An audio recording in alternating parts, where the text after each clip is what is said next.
Autoridades, señor alcalde, señor presidente de la Diputación, organizadores, querido Isidro, querido Jordi, muchísimas gracias por tus palabras generosas e inmerecidas de presentación. Señoras y señores, buenos días a todos. Es para mí un placer estar aquí con ustedes por tercera vez en este Congreso de Directivos, que reúne, yo creo que es el acto de los más relevantes desde el punto de vista empresarial en nuestro país. Yo voy a intentar hoy darles rápidamente unas pinceladas de cómo considero que está la situación económica en España. Y, lógicamente, también haré una referencia al contexto internacional, aunque Jordi ha hecho una magnífica presentación de lo que son las circunstancias y lo que son los retos de la economía mundial y de la economía europea. Y, posteriormente, también me referiré a lo que son los desafíos pendientes, fundamentalmente la situación política en España, la situación en Cataluña. Creo que cualquier análisis del entorno económico, financiero, de las proyecciones a futuro de la economía española pasa necesariamente por una referencia a lo que estamos viviendo en Cataluña necesariamente. El contexto internacional lo ha resumido muy rápidamente y de forma muy exacta Jordi Gual. En primer lugar, nos encontramos con una recuperación económica, una recuperación generalizada, una recuperación que afecta a los países avanzados, a los países en desarrollo y que viene acompañada de dos datos positivos. Uno, la recuperación del comercio internacional, que crece ya prácticamente en el entorno del 3,5%. Y, en segundo lugar, por una escasa volatilidad en los mercados de capitales y unas condiciones de financiación extremadamente laxas. Esas circunstancias son las que están detrás de la recuperación de la economía mundial. Pero también, como indicaba el presidente de la Caixa, existen dificultades, el riesgo del proteccionismo, el riesgo de la fragmentación de la economía mundial. También nos encontramos con el necesario endurecimiento y normalización de la política monetaria. Hemos visto cómo ya la Reserva Federal o el Banco de Inglaterra van tomando decisiones de retirada de estos estímulos extraordinarios.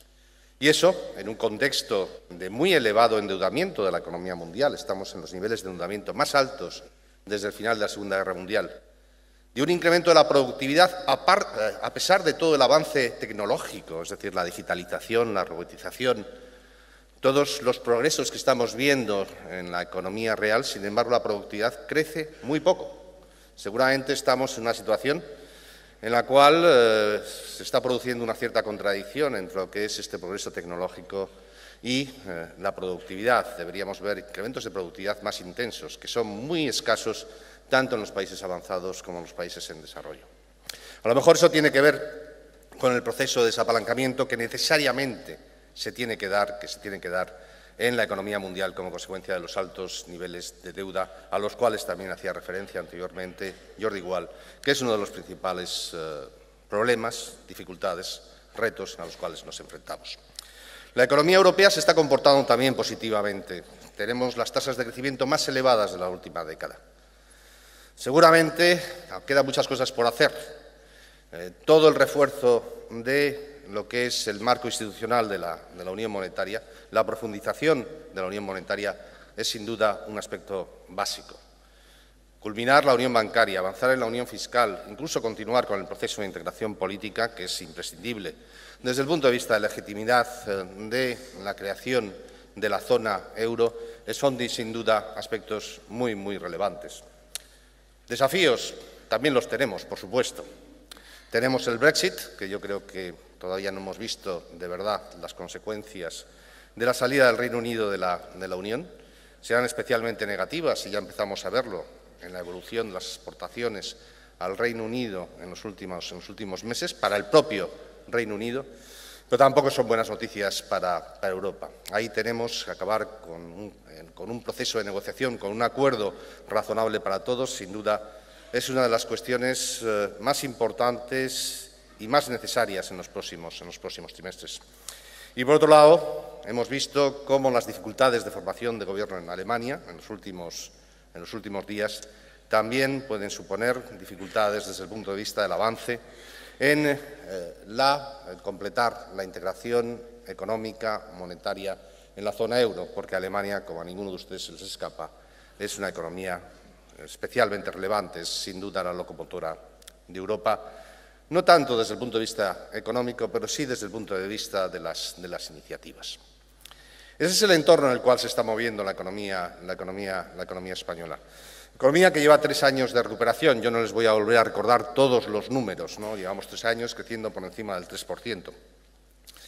Pero sí me gustaría hacer una serie de consideraciones, primero referidos al corto plazo y después a los factores que, desde mi punto de vista, están determinando lo que ha ocurrido en los últimos años y lo que puede ocurrir en los próximos trimestres, en los cuales sus empresas se van a desenvolver.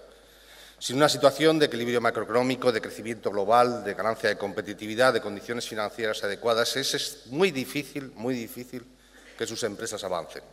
Y eso es, lógicamente, lo que debemos intentar mantener, las mejoras que se han conseguido en los últimos años, para que el esfuerzo de sus empresas continúe dando resultados en términos de crecimiento económico, en términos de generación de prosperidad y en términos de generación de empleo.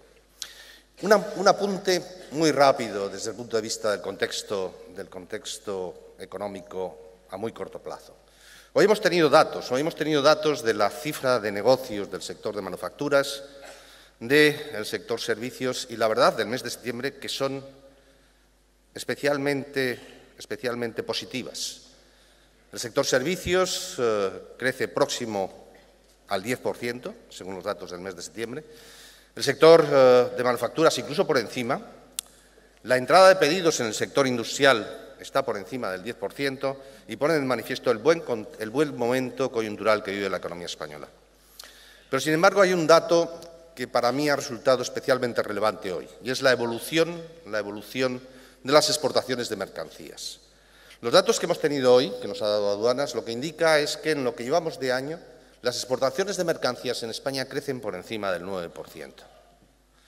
Es un crecimiento que prácticamente triplica el del comercio internacional, y lo que pone de manifiesto es la primera clave de lo que nos está ocurriendo en la economía española, que es que España es hoy una economía competitiva.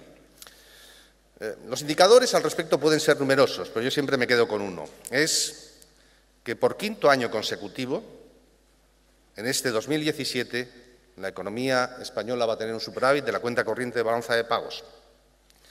España nunca, prácticamente desde el año 60, nunca había tenido un superávit de la cuenta corriente de balanza de pagos.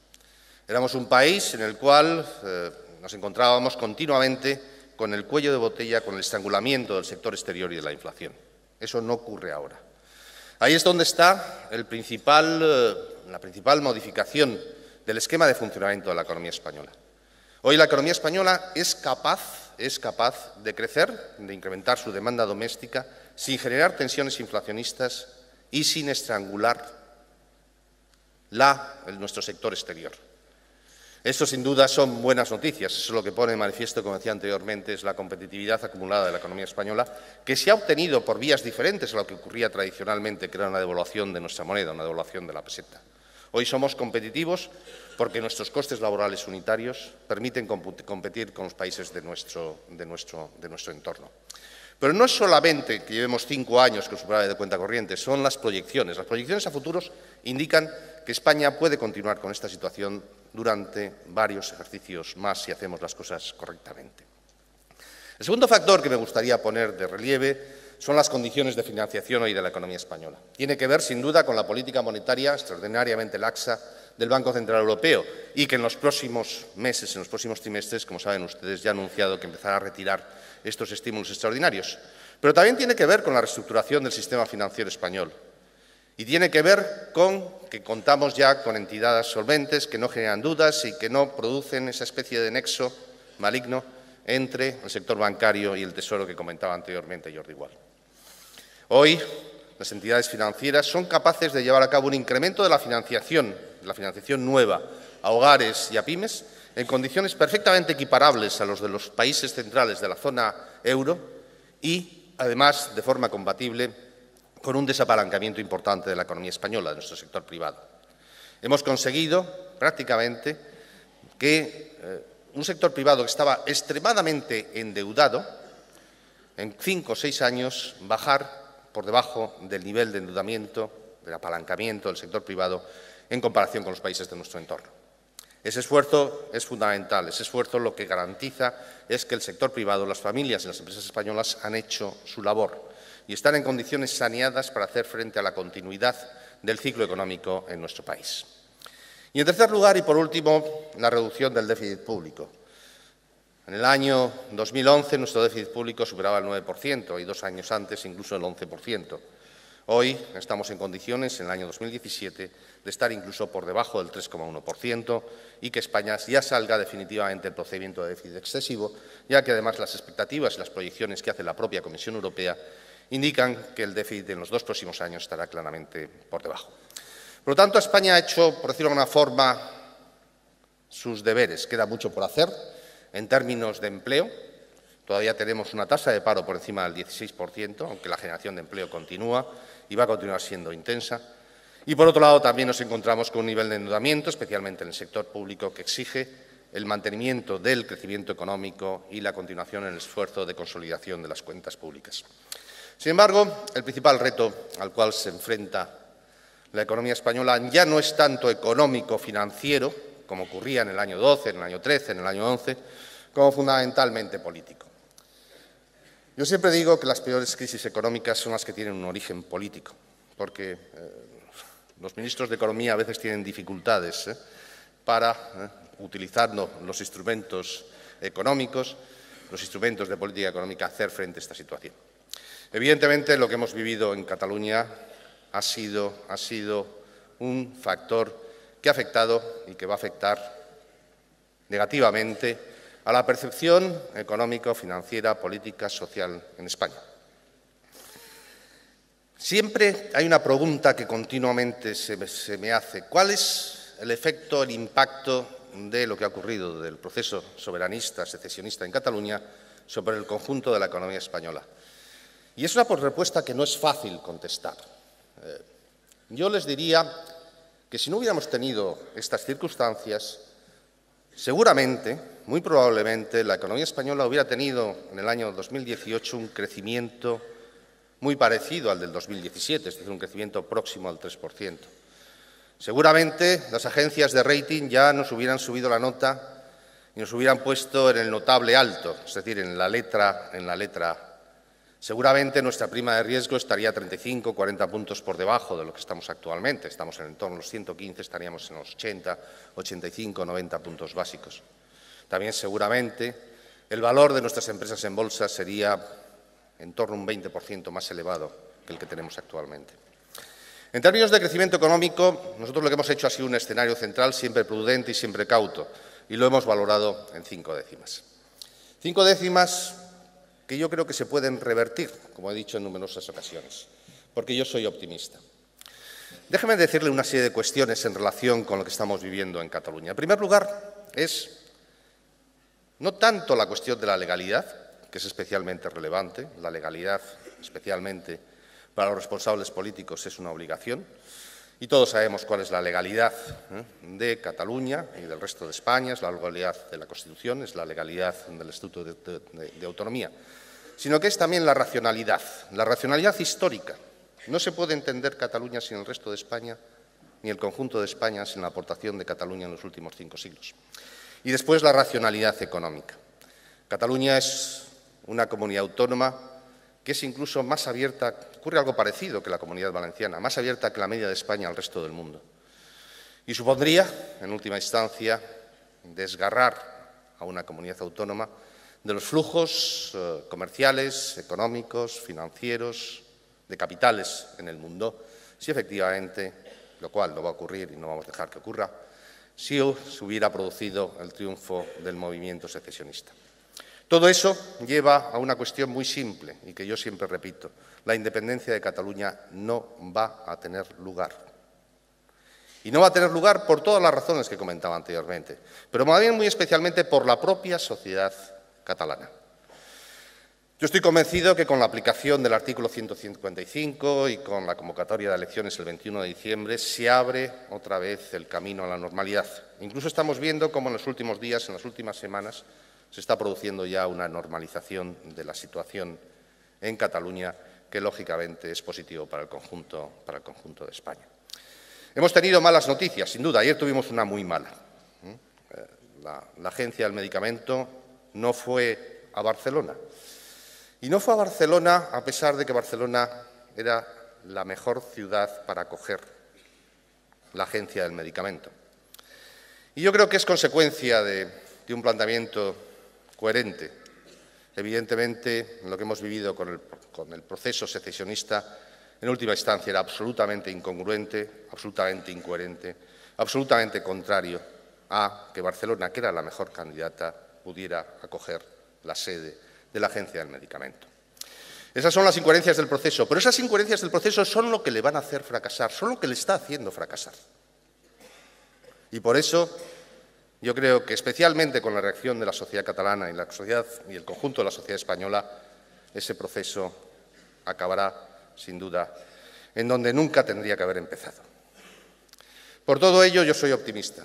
Yo estoy convencido que después del 21 de diciembre tendremos una reacción de la sociedad catalana, volveremos a la racionalidad económica histórica, a la convivencia y a la normalidad de esa convivencia democrática, y los augurios a veces negativos que se hacen como consecuencia de ese proceso secesionista se darán la vuelta y que Cataluña seguirá liderando el crecimiento de la economía española, como ha sido así en los últimos años, como era así hasta el final del tercer trimestre de este año, y la economía española continuará generando riqueza, empleo, prosperidad, y que seremos de las grandes economías europeas la que más crece, la que más aporta desde el punto de vista de la integración europea y aquella que en última instancia estará solucionando los problemas de una crisis económica que todavía no hemos finalizado, no hemos vuelto a los niveles de empleo que teníamos en el año 2007 y 2008 y a una convivencia democrática entre todos de las cuales nunca deberíamos haber salido. Muchísimas gracias.